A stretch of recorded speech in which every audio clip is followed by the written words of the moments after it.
체면이 사람을 망치고 솔직함이 사람을 살린다. 때는 조선 중엽, 전라도 어느 고을에서 있었던 일이다.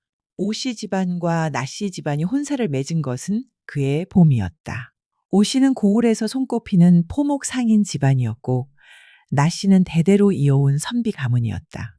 돈 있는 집과 체면 있는 집이 만나는 혼사. 고을 사람들은 양쪽 다 잘 됐다고 입을 모았다. 신랑은 나씨 집 맏아들 나준혁 23이었다. 신부는 오씨 집 외동딸 오채원 21였다. 나준혁은 반듯한 얼굴에 말수가 적은 청년이었다. 오채원은 영리하고 단단한 여자였다. 혼인 전 두 사람이 얼굴을 마주친 것은 딱 한 번, 중매쟁이 앞에서였다. 나준혁은 그날 내내 바닥만 봤고 오채원은 그런 그를 보며 아무 말도 하지 않았다. 혼인 날은 초가을이었다. 아침부터 하늘이 맑았고 오씨 집 마당에는 전날부터 음식 냄새가 풍겼다. 손님들이 하나 둘 모여들었고 신부는 방 안에서 단장을 마쳤다. 그런데 신랑이 오지 않았다. 사시가 지나도록 나씨 집 가마가 보이지 않았다. 오씨 집 마당에 모인 손님들이 슬슬 눈치를 보기 시작했다. 오씨 집 주인 오달수는 마당 끝에 서서 길목을 내다봤다. 그의 얼굴은 웃음기가 사라진 지 오래였다. 심부름꾼을 나씨 집에 보냈다. 심부름꾼은 한참 만에 돌아와 말했다. 날이 나씨 댁에 신랑이 없습니다. 없다니? 오늘 새벽에 나가셨다고 아직 돌아오지 않으셨답니다. 오달수는 아무 말도 하지 않았다. 그냥 돌아서서 안채로 들어갔다.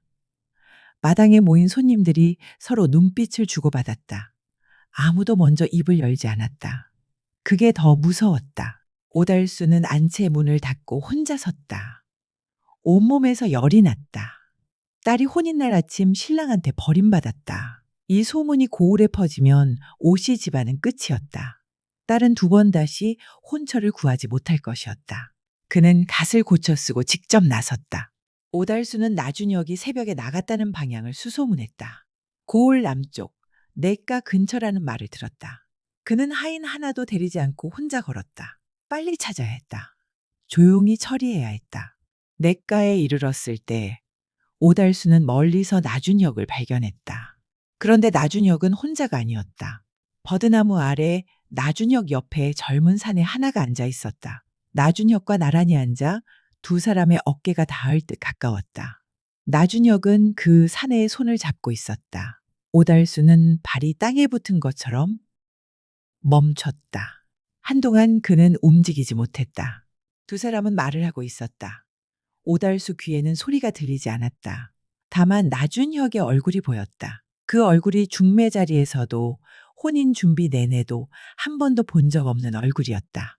눈물을 참고 있는 사람의 얼굴이었다. 오달수는 천천히 뒤로 물러났다. 그리고 발길을 돌렸다. 집으로 돌아오는 길에 오달수는 아무것도 보이지 않았다. 그의 머릿속에서는 두 가지가 싸웠다. 하나, 신랑을 끌고 와서 혼인을 강행한다. 이 사실을 영원히 묻는다.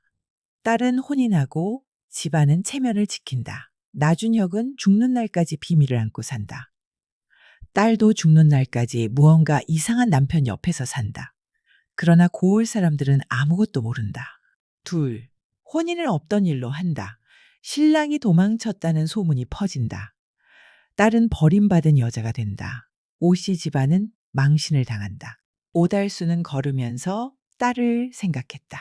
오채원, 12살 때 어미를 잃고 혼자 자란 아이. 한 번도 투정을 부린 적이 없었다. 혼인 얘기가 나왔을 때도 아버지 뜻을 따르겠다고만 했다. 오달수는 그게 딸의 성격이라고 생각했다. 그런데 지금 와서 생각하니 딸이 한 번도 기쁘다고 말하지 않았다는 것이 떠올랐다. 오달수는 집 앞에서 멈췄다. 마당에는 아직 손님들이 있었다. 모두 어색한 얼굴로 서 있었다. 그는 마당 한가운데 섰다. 여러 손님들, 오늘 혼인은 없던 일이 됩니다. 마당이 조용해졌다. 사정이 생겼습니다. 양가 모두 동의한 일이니 걱정 마십시오. 오신 길에 수고 많으셨습니다. 음식은 드시고 가십시오. 손님들은 술렁이었다. 그러나 오달수의 얼굴에는 더 이상 할 말이 없다는 것이 적혀 있었다.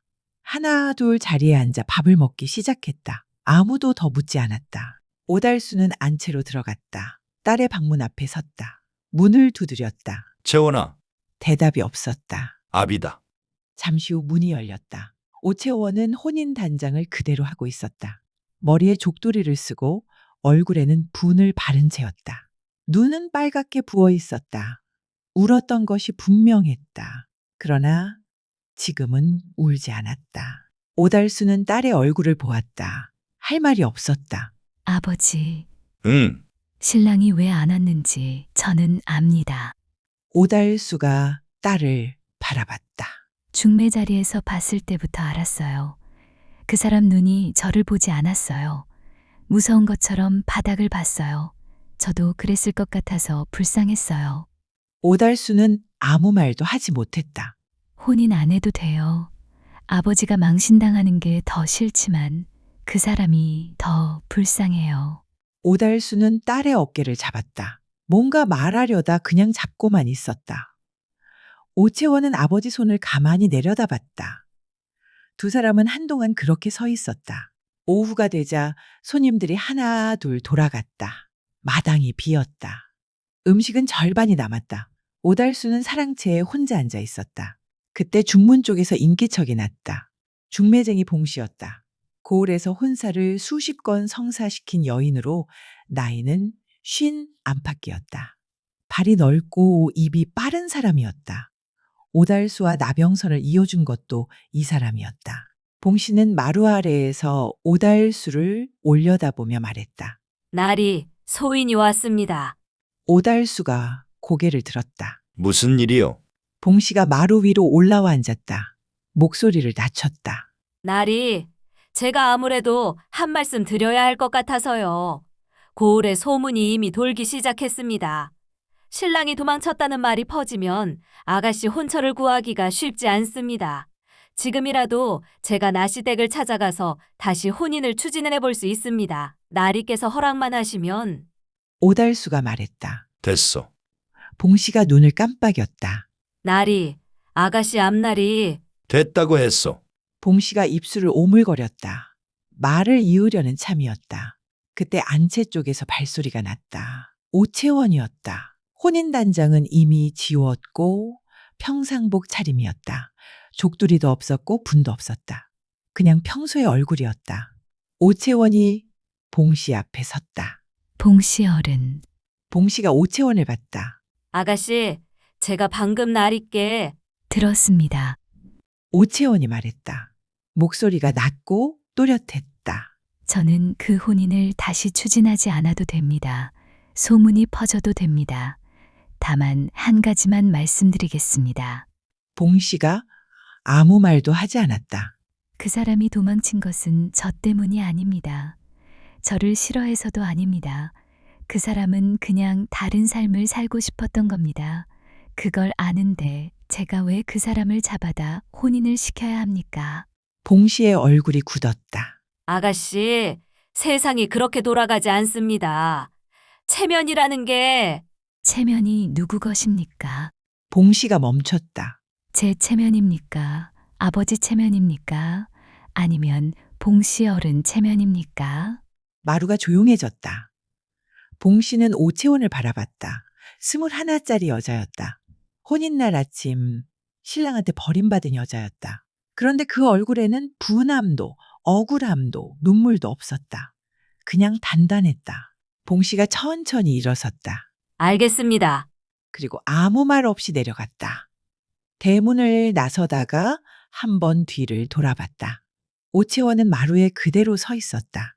오달수는 딸의 옆에 앉았다. 한동안 아무 말도 하지 않았다. 오채원도 말이 없었다. 두 사람은 빈 마당을 바라봤다. 남은 음식 냄새가 아직 가시지 않았다. 오달수가 말했다. 배고프지 않냐? 오채원이 말했다. 고프네요. 두 사람은 안채로 들어가 밥을 먹었다. 그게 그날 두 사람이 나눈 마지막 말이었다. 저녁 무렵이었다. 나준혁이 오씨집 대문 앞에 나타났다. 혼인 예복을 입은 채였다. 흙이 묻어 있었고 눈이 퉁퉁 부어 있었다. 혼자였다. 문지기가 막으려 했으나 오달수가 나와서 들어오게 했다. 두 사람은 사랑채에 마주 앉았다. 나준혁은 고개를 들지 못했다. 죄송합니다. 오달수가 말했다. 고개 들어라. 나준혁이 고개를 들었다. 눈이 마주쳤다. 내가 어디 있었는지 나는 안다. 나준혁의 얼굴이 하얗게 됐다. 아무 말 하지 않아도 된다. 다만 한 가지만 묻겠다. 오달수가 천천히 말했다. 내 딸이 내 곁에서 평생을 살면 행복하겠느냐? 나준혁은 대답하지 못했다. 입술이 떨렸다. 오달수가 말을 이었다. 행복하지 못할 거라는 것 나도 안다. 내가 안다. 내 딸도 아마 안다. 나준혁의 눈에서 눈물이 흘렀다. 손으로 막으려 했으나 막아지지 않았다. 그 사람이 누구냐? 나준혁이 굳었다. 해코지하려는 게 아니다. 그냥 묻는다. 한참 만에 나준혁이 말했다. 어릴 때부터 알던 사람입니다. 저보다 1살 위입니다. 이름 말씀드리기 어렵습니다. 그렇겠지. 오달수는 찻잔을 들었다 내려놓았다. 나는 오늘 혼인을 파했다. 손님들한테는 양가 동이라고 했다. 그 말이 거짓이 되지 않으려면 내가 오늘 집에 가서 내 아비한테 같은 말을 해야 한다. 양가 동이로 혼인을 파했다고. 나준혁이 오달수를 바라봤다. 왜 저를 도우시는 겁니까? 오달수가 잠시 생각하다 말했다. 내 딸이 불쌍하다고 했다. 너한테. 나준혁이 입술을 깨물었다. 그 말이 맞다. 나도 내가 불쌍하다. 그게 다다. 나준혁이 집에 돌아온 것은 밤이 깊어서였다. 나씨 집 대문이 열려 있었다. 안채에 불이 켜져 있었다. 나준혁은 마당에 들어서다가 멈췄다. 사랑채 문이 열리며 아버지 나병선이 나왔다. 두 사람은 마당에서 마주 섰다. 나병선은 60이 넘은 나이였다. 고을에서 글 잘하고 예의 바르기로 소문난 선비였다. 평생 체면 하나로 살아온 사람이었다. 아들이 혼인날 도망쳤다는 소식을 들었을 때 나병선은 방 안에서 꼼짝도 하지 않았다. 몸종이 밥상을 들고 왔다가 그냥 내려놓고 나갔다. 나병선은 밥에 손도 대지 않았다. 어디 있었느냐? 나준혁이 고개를 숙였다. 말씀드려야 할 것이 있습니다. 지금 그게 먼저냐? 어디 있었냐고? 내과에 있었습니다. 혼자냐? 나준혁이 대답하지 않았다. 나병선의 눈빛이 달라졌다. 그는 천천히 아들 쪽으로 걸어왔다. 나준혁은 물러서지 않았다. 두 사람의 거리가 가까워졌다. 나병선이 낮은 목소리로 말했다. 누구냐? 아버지, 이름을 대라. 아버지, 이름을. 나준혁이 고개를 들었다. 아버지와 눈이 마주쳤다. 최서준입니다. 서당 최 훈장의 조카입니다. 어릴 때부터 알던 사람입니다. 나병선이 입술을 굳게 다물었다. 잠시 아무 소리도 나지 않았다. 언제부터냐? 15살부터입니다. 나는 몰랐다. 아버지가 모르시도록 했습니다. 나병선은 뒤로 돌아섰다. 마당을 가로질러 걸었다. 대문 앞에서 멈췄다. 등을 보인 채로 말했다. 오씨 집에는 갔다 왔느냐? 갔다 왔습니다. 뭐라 하더냐? 양가 동의로 혼인을 파했다고 하셨습니다. 나병선이 돌아섰다. 오달수가 그렇게 말했다고? 그렇습니다. 나병선은 한동안 아들을 바라봤다. 나준혁은 아버지의 얼굴을 읽으려 했다. 분노인지 치욕인지 아니면 다른 무엇인지 알 수 없었다. 들어가라. 나병선이 말했다. 아버지, 들어가라고 했다. 나준혁이 안채로 들어갔다. 나병선은 마당에 혼자 남았다. 그는 한동안 움직이지 않았다. 하늘을 올려봤다. 별이 많은 밤이었다. 나병선은 그날 밤 잠을 자지 않았다. 새벽에 붓을 들었다가 내려놓았다. 다시 들었다가 또 내려놓았다. 결국 아무것도 쓰지 않았다. 이튿날 아침 나병선은 직접 오씨 집을 찾아갔다. 오달수가 마루에서 그를 맞았다. 두 사람은 서로를 바라봤다. 혼사가 오가던 봄부터 몇 번 마주쳤지만 이런 눈빛으로 마주하는 것은 처음이었다. 나병선이 먼저 고개를 숙였다. 배를 끼쳤소. 오달수가 말했다. 앉으시죠. 두 사람은 마루에 나란히 앉았다. 한동안 말이 없었다. 마당에서 닭소리가 났다. 나병선이 말했다. 어떻게 알았소? 직접 봤소. 나병선이 눈을 감았다. 내 아들이 오달수 씨 따님한테 많은 걸 빚졌어. 빚진 거 없어. 내 딸도 그렇게 생각하오. 어떻게 그렇게 말할 수 있어? 오달수가 잠시 생각하다 말했다. 나도 처음엔 화가 났어. 그런데 집에 오면서 생각하니 내가 애초에 딸한테 기쁘냐고 한 번도 묻지 않았어. 혼인 얘기가 나왔을 때 그냥 좋은 집안이라고 잘 됐다고 혼자 결정했어. 딸이 싫다고 했더라도 내가 들었을지 모르겠어. 나병선이 고개를 들었다. 나도 그랬어. 아들한테 행복하냐고 한 번도 묻지 않았어. 반듯하게 자랐다. 공부 잘한다. 혼처 좋다. 그것만 봤어. 두 사람은 다시 말이 없었다. 마루 아래 마당에 햇살이 내려앉았다. 가을 아침이었다. 나병선이 일어서며 말했다. 우리 집은 곧 고을을 떠날 것 같소. 오달수가 말했다. 어디로? 멀리 가야지요. 여기 있으면 아들 살기 힘도. 오달수가 고개를 끄덕였다. 나병선이 계단을 내려서며 말했다. 따님이 좋은 사람 만나길 바라오. 오달수가 말했다. 아드님도요. 나병선이 뒤를 돌아보지 않고 걸어갔다. 오달수는 그 뒷모습을 마루에서 내려다봤다. 대문이 닫혔다. 마당이 조용해졌다. 오달수는 오래 그 자리에 앉아 있었다. 그 뒤 나씨 집은 그 이듬해 고을을 떠났다. 어디로 갔는지 아는 사람이 없었다. 고을에는 소문이 돌았다. 봉씨가 입을 다물었는지는 알 수 없었다. 오씨 신부가 혼인날 신랑 됨됨이를 보고 스스로 파혼했다는 말, 나씨 집 신랑이 먼저 도망쳤다는 말, 양가에 무슨 사정이 있었다는 말.